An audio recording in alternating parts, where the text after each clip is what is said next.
আসসালামু আলাইকুম। Professional Excel ট্রেনারের আরও একটি ভিডিওতে আপনাদের স্বাগতম। আজ আমরা দেখব সামিফস ফাংশনের ওয়াইল্ড কার্ডের বাস্তব জীবনে ব্যবহার। ওয়াইল্ড কার্ডগুলো মূলত ব্যবহার করা হয় ডাটার বিভিন্ন প্যাটার্ন বোঝানোর জন্য, যেটা আমরা এর আগেও আপনাদের জানিয়েছি। ইন্ট্রোর পর ফিরে আসছে আমাদের মূল টপিকে, সাথেই থাকুন। স্ক্রিনে যে ডাটাটা দেখতে পাচ্ছেন, চলুন আগে এই ডাটার সাথে পরিচিত হওয়া যাক। আমরা যারা বাইং অফিস অথবা গার্মেন্টস ফ্যাক্টরিতে কাজ করছি, তারা সকলেই জানি যে একটা সিজনে নির্দিষ্ট একটা স্টাইলের টোটাল কত অর্ডার আসবে সেটা বায়ার আমাদেরকে আগে থেকেই প্রজেকশন দিয়ে দেয়। আজ আমরা সেই প্রজেকশনের এগেনস্টে টোটাল কত অর্ডার কনফার্ম হয়েছে সেটা সহজে বের করার একটা পদ্ধতি দেখব। আপনারা স্ক্রিনের উপরের পোর্শনে দেখতে পাচ্ছেন প্রজেকশন স্ট্যাটাস, অর্থাৎ S92 এই স্টাইলটা টোটাল কত কোয়ান্টিটি বায়ার আমাদেরকে প্রজেকশন দিয়েছে সেটা, অর্থাৎ 1 লাখ পিস কোয়ান্টিটি বায়ার আমাদেরকে প্রজেকশন দিয়েছে। এবং নিচের দিকে দেখতে পাচ্ছেন কনফার্ম অর্ডার স্ট্যাটাস, অর্থাৎ বিভিন্ন স্টাইলের কত অর্ডার কনফার্ম হয়েছে সেটা নিচে দেওয়া আছে। আমাদের আজকের ভিডিওর উদ্দেশ্য হচ্ছে এক্সেলের সামইফস ফাংশনটা ব্যবহার করে এই অর্ডার লিস্ট থেকে S92 স্টাইলটা টোটাল কত অর্ডার কনফার্ম হয়েছে সেটা সহজে বের করা।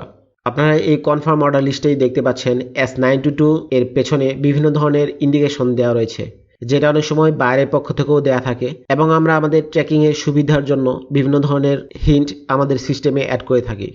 স্টাইলের পেছনে যে বাড়তি অংশটুকু রয়েছে সেটাকে উপেক্ষা করে আমরা কিভাবে শুধুমাত্র স্টাইলের উপর বেস করে টোটাল কোয়ান্টিটি সামিফস ফাংশনের মাধ্যমে নিয়ে আসতে পারি, সেটাই আজকে আমাদের আলোচনার বিষয়। প্রজেকশন কোয়ান্টিটি এবং এই কনফার্ম কোয়ান্টিটির যে ভেরিয়েশনটা রয়েছে, এই কোয়ান্টিটি এখনও আমাদের কনফার্ম হয়নি, তাই আমরা বাইং অফিসে অথবা বায়ারকে চেক করতে পারবো বাকি যে কোয়ান্টিটিটা রয়েছে সেটা কবের মধ্যে কনফার্ম হবে।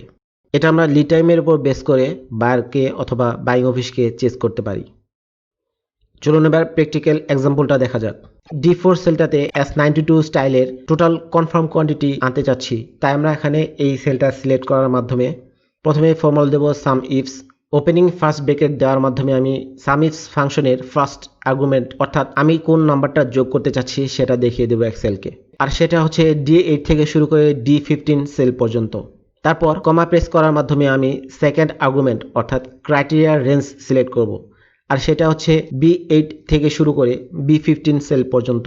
আরও একটি কমা প্রেস করার মাধ্যমে আমি থার্ড আর্গুমেন্ট অর্থাৎ ক্রাইটেরিয়া এন্ট্রি করব।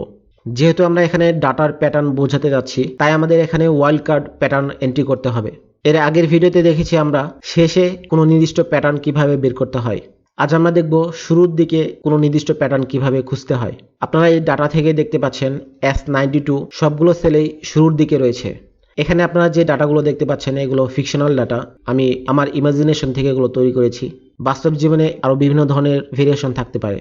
তো আপনার ডাটাটা যদি এরকম থাকে তাহলে আপনারা কিভাবে এর সলিউশন করবেন, আমরা সেই ওয়াইল্ড কার্ড প্যাটার্নটা এখন দেখব। যেহেতু আমরা শুরুর দিকে S92 খুঁজতে চাচ্ছি, তাই আমরা প্রথমে ডাবল কোটেশনের ভিতর S92 এন্ট্রি করব, তারপর একটা স্টার এন্ট্রি করব, তারপর ডাবল কোটেশন ক্লোজ করার মাধ্যমে ক্লোজিং ফার্স্ট ব্রেকেট দেব এবং কিবোর্ড থেকে এন্টার চাপবো। তাহলে D4 সেলটাতে S92 স্টাইলের টোটাল কত কোয়ান্টিটি কনফার্ম হয়েছে সেটা চলে আসবে। তারপর D5 সেলটাতে শুধুমাত্র বিয়োগ করার মাধ্যমে আমরা আমাদের কাঙ্ক্ষিত রেজাল্ট, অর্থাৎ প্রজেকশন এবং কনফার্মেশনের মধ্যে যে ভেরিয়েশন রয়েছে সেটা খুঁজে বের করতে পারবো। এর জন্য আমি প্রথমে D5 সেলটাতে ইকুয়াল প্রেস করব, তারপর D4 সিলেক্ট করে মাইনাস সাইন প্রেস করার মাধ্যমে D3 সেলটা সিলেক্ট করে এন্টার চাপবো। তাহলে শর্ট যে কোয়ান্টিটি, অর্থাৎ প্রজেকশন থেকে কম কত কোয়ান্টিটি কনফার্ম হয়েছে সেটা আমরা দেখতে পারবো, এবং সেই অনুসারে বায়ার অথবা বাইং অফিসের সাথে কথা বলতে পারবো। আশা করি আপনাদের এই ভিডিওটি ভালো লেগেছে। ভালো লাগলে অবশ্যই লাইক, শেয়ার এবং সাবস্ক্রাইব করতে ভুলবেন না। আমাদের ফেসবুক পেজটিও ফলো করতে পারেন। সেই সাথে আমাদের প্রফেশনাল এক্সেল ট্রেনিং এই ফেসবুক গ্রুপটাতে আপনাদের বিভিন্ন এক্সেল রিলেটেড প্রবলেম শেয়ার করতে পারেন। আমরা চেষ্টা করব আপনাদের প্রবলেমের সলিউশন দেওয়ার জন্য।